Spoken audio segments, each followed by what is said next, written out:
Despite having a kegger, the 7th Discovery episode is fantastic Star Trek.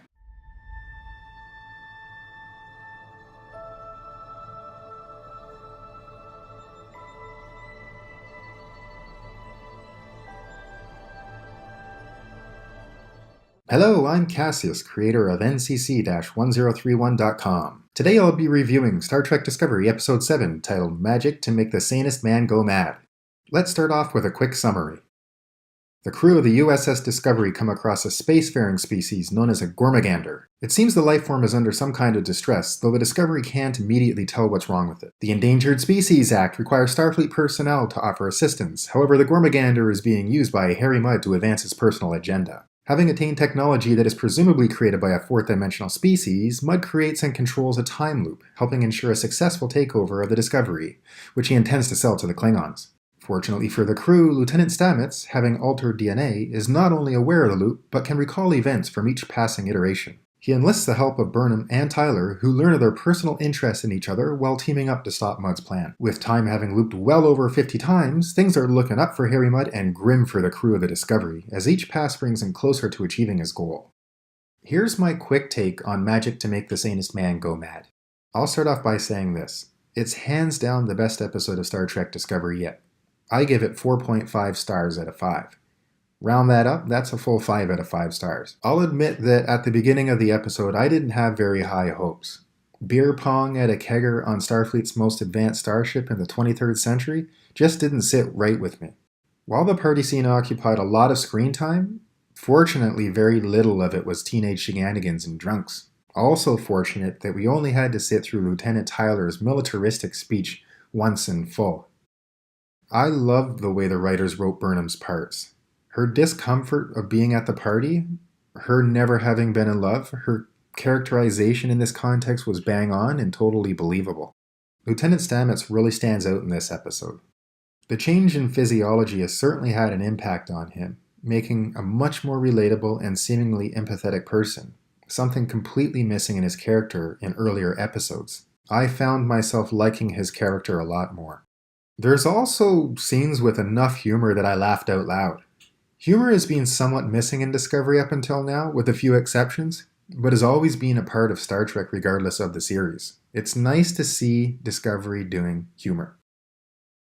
Magic to Make the Sanest Man Go Mad is undeniably a good standalone Star Trek episode, and it was good to see the Discovery bridge crew finally working together. Let's dive into the episode a little deeper. The 7th episode of Star Trek Discovery, titled Magic to Make the Sanest Man Go Mad, harkens back to both Star Trek The Next Generation and Star Trek Voyager fan-favorite episodes. Time loops have been seen in both those series before, so while that means the basic premise of this episode isn't completely original, the concept of weaponized time loops, or controlling them, is a nice new twist. Early into the episode, we find the crew of the Discovery actually getting along with each other and trying to do something for the greater good at the same time. That's par for the course for any Star Trek show, but Discovery has been a different kind of Trek, where conflict seems annoyingly constant among crew members. That diverges from traditional Trek, where there's very little conflict between crew members. Conflict is more focused on external sources. With a Gormagander in distress, Captain Lorca, rather than trying to use it to advance his war agenda like the tardigrade, decides to beam it aboard and help. We get to see that there are indeed scientists aboard the Discovery that, when not at war, have a mission more reminiscent of the ones we're used to seeing on Star Trek. Now Burnham is one of them, taking a title of Science Specialist in her capacity as bridge crew aboard the Discovery. One thing I really liked about Magic to Make the Sanest Man Go Mad is that it diverged from previous Star Trek Discovery episodes by being much more episodic. While it does continue the season-long story arc in a way, it's the first time an episode felt important on its own and could stand on its own feet. The pacing was great, and I felt like so much more happened in the 47 minutes of this episode compared to any previous Star Trek Discovery episode. Not only does it feel more like Star Trek than any before it, I found it to be the least predictable too. Beyond what was ascertained from the teaser, I wasn't easily able to predict any of what was about to happen. I found that to be a nice change. I'll admit that I'm not usually very big on romance in Star Trek, it just doesn't really appeal to me. But the romance between Michael Burnham and Ash Tyler felt well written, with great dialogue, and it was perfectly acted. When I watched the trailer at the end of last week's episode, it felt forced and even fake to think that romance between these two would get as far as it does in this episode. But watching it progress, even if it's actually taking place over a 30-minute period, it felt completely natural. Stamets' help certainly made it that much more valid. Magic to Make the Sanest Man Go Mad has a good amount of action that somehow doesn't seem to take away from plot or dialogue. Instead, it helps to move the episode along in just the right way and at the right times. In previous episodes, action happened and I didn't find myself caring enough for the characters to even be concerned.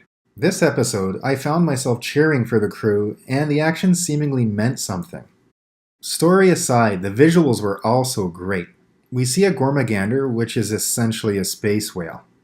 It looks realistic and the visuals surrounding it make complete sense.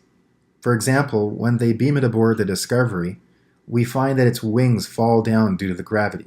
Of course, in space there is no gravity, so those wings would have already been up, likely in their natural resting state. It's a nice touch. There's plenty of other visual effects throughout the episode, but none of them caused any disbelief for me. Instead, they enhanced it. Harry Mudd, portrayed by Rainn Wilson, played a nearly perfect villain this time around. His confidence is well placed and his actions are believable. Knowing he controls a time loop, it's great to see Mudd has planned for so many contingencies, and yet the showrunners don't dumb it down by showing us that process. The result was a beautifully unpredictable character that one continues to love to hate. For the first time, Star Trek Discovery really felt like Star Trek to me. I mean the Star Trek that Gene Roddenberry created over 50 years ago. We get a crew that works together to achieve a goal and does so without internal conflict. Each plays off the other's strengths, and the result is an episode that's smart and entertaining. I'm going to say it right now. Magic to Make the Sanest Man Go Mad is probably going to show up on a lot of Star Trek fan top 50 favorite episode lists. So there you have it. Do you agree with us? Disagree? Be sure to comment either below or at ncc-1031.com. And be sure to subscribe to this YouTube channel for other Star Trek Discovery news, opinions, and reviews. Until next time, peace and long life.